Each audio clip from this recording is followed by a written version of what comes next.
Welcome back. All right, so the fourth and final division we're going to look at today is the Central. Central Division being led by Dallas. I'm as surprised as anyone by that. Through 35 games, they have a 29-6 record for 46 points. Now, as I've done with every division, I did it with this one as well.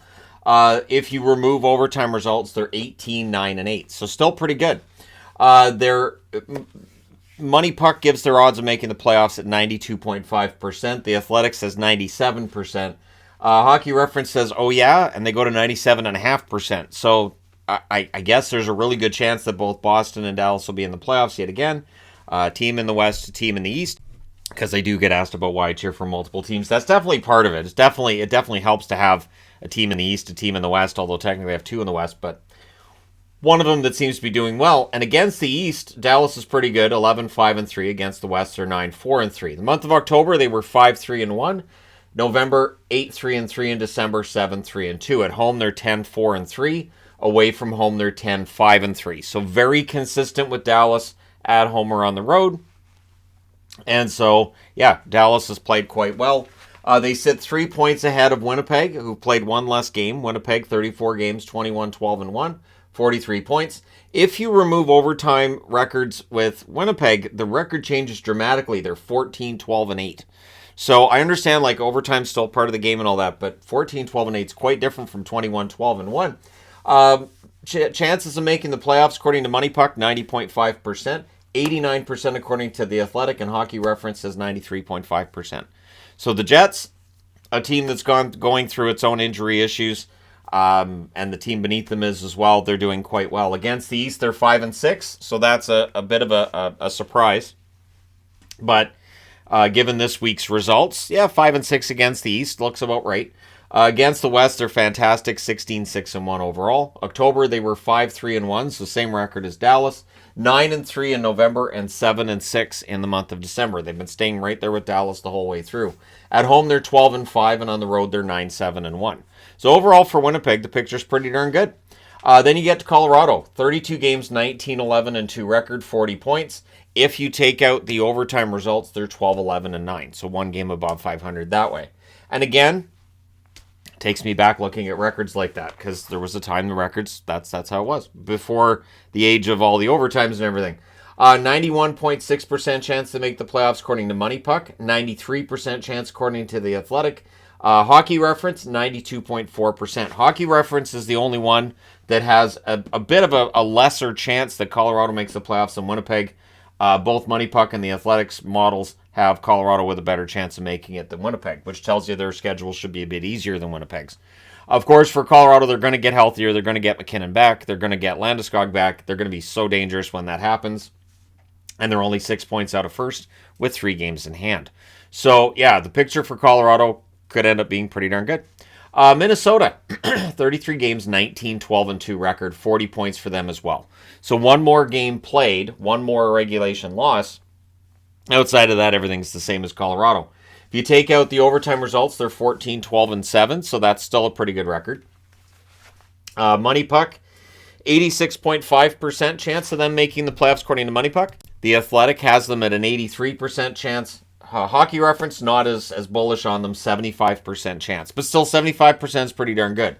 So that means you got 4 teams here that are all in pretty good spot to make the playoffs, and then you get into the bottom 4. Now, what's interesting is that odds are we're going to have 5 teams from the Central and 3 from the Pacific. But if you look at the odds on here, maybe not. Maybe it's going to be 4-4. Now, for St. Louis, 34 games, 16-16-2 record, 34 points. They're 6 points back of a playoff spot. Minnesota has a game in hand on them. Things get difficult. If you take out overtime results, they're 11-16-7. So they're very grateful for the overtime results. 8.7% chance of making the playoffs according to Money Puck. I was surprised how low that was. 13% chance on The Athletic and 19.4% chance on Hockey Reference. So, yeah, St. Louis, the picture overall is kind of grim. Against the East, it's really grim. They're 4-9. Against the West, they're much better at 12-7-2. In October, they were 3-5, so they won their first 3, and then they lost for a while, and then they won for a while. So in November, they were 8-6. December, they're 5-5-2. At home, they're 6-7-1, and away from home, they're 10-9-1. So the storyline with them early in the year was just how streaky they were, and now it's a question of which one's the real St. Louis Blues. And are we already in a position where the Blues are too far back? Are we already in a position where the Blues aren't going to be able to salvage the season? And what do you do if you're the general manager at the deadline is already, out there? Then for Nashville, 32 games, 14, 13, and 5 record, 33 points. If you take out the overtime results, they're 9, 13, and 10. So, again, it's interesting to look at it from that perspective. If you're wondering where you can find those tables, they're on Hockey Reference. I collected this from various websites, of course.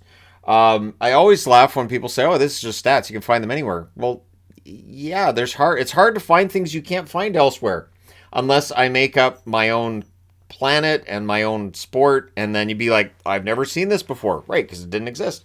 So, for Nashville, 15.9% chance to make the playoffs according to Money Puck, 21% chance according to The Athletic, 21.6% chance according to Hockey Reference. So, not great odds, but not as bad as some of the other ones that we've talked about in other videos. Against the East, they're 4-6-1. Against the West, they're 10-7-4. There are teams in this division that have definitely struggled against Eastern opponents. In October, they were 3-5-1, November 7-4-1, and in December 4-4-3. At home, 8-5-3, and on the road 6-8-2. So Nashville, not quite the juggernaut at home that they were not too long ago, and on the road they win their share of games here and there, sure, but they need to win more. So for Nashville, their odds of making the playoffs are kind of low considering what was expected before the season started. Then you get to Arizona. 32 games for Arizona, record of 11, 16, and 5, 27 points. You take out the overtime results, they're 9, 16, and 7. Not a result that's completely separate from Nashville either. Nashville and Arizona, if you take out the overtime bit, their records aren't completely dissimilar. But the odds of Arizona making the playoffs are low. 3.5% according to Money Puck, a less than 1% chance according to The Athletic, and a 6.4% chance on Hockey Reference. They're buying on the Arizona Coyotes. Against the East, the Coyotes are 10-8-1, and against the West, they're 1-8-3. I had to double check that. I was like, wait, they have a good record against the East, and they're terrible against the West. That doesn't seem right, and yet there it is, right there on the board. In October, they were 2-5-1, November 5-5-2, and December 4-6-2. They're winning more than we thought they would. They're winning enough that it might hurt their chances of drafting first, second, or third overall, but either way, this is a team that has won more games than expected over the last season and a half, and it continues. At home, they're 5-3-2, so Mullet Arenas were agreeing with them. Away from home, 6-13-3, so they have a very home-heavy schedule, which might be why Hockey Reference has a 6.4% chance for them. Those simulations that they do the 1,000 simulations, apparently favoring Arizona 6 times out of 100. Then you get to Chicago. 32 games, 8-20-4 record, 20 points. If you take away overtime results, their record gets a little bit worse at 6-20-6, but it's bad overall. They have no chance of making the playoffs according to Money Puck. Less than 1% chance on The Athletic, so you're telling me there's a chance. The 0.1% chance from Hockey Reference, that is the ultimate, so you're telling me there's a chance. Now, if you look at the East, they're 4-8-2 against them, and against the West, they're worse. They're 4-12-2. So really, for Chicago, it's been a miserable run since going 4-3-2 in the month of October. So their month of October was better than the month of October for the Minnesota Wild. Just think about that for a second, and now they are 20 points behind the Minnesota Wild in about 7 weeks' time. 2-9-2 in November, that'll do it. So will 2-8 in December. And remember, they won their last game before we got into the break. So, yeah. At home, they're 5-12-2. So if it seems like the home crowd's booing their team more than usual, you're right. And on the road, they're 3-8-2. So the Christmas spirit of giving is there for Chicago. They've been giving points away, and this is a team, this is how they were designed. I think that it's remarkable that they had a good October, but it's understandable they've had a rough December after a rough November. So there you go. We've gone through every team in the league, all 4 divisions. Let me know your thoughts in the comment section below as always. And of course, I'm going to make videos on Christmas Day. We don't have Christmas today here. We're having Christmas on the 27th, which of course, today that's a very busy NHL day. So yeah, this to me kind of qualifies as a day off anyways, because I've done the 4 divisional videos. I'll be hanging out with all you fine people in a live stream soon enough. And then the rest of the day is kind of mine. So anyways, there you go. Let me know your thoughts in the comment section below as always. Don't forget to hit like and subscribe. If you're browsing your way through, you just happened upon this video. And a question for you is, will we see 4 teams out of each of the Pacific and the Atlantic or not the Atlantic, the Central?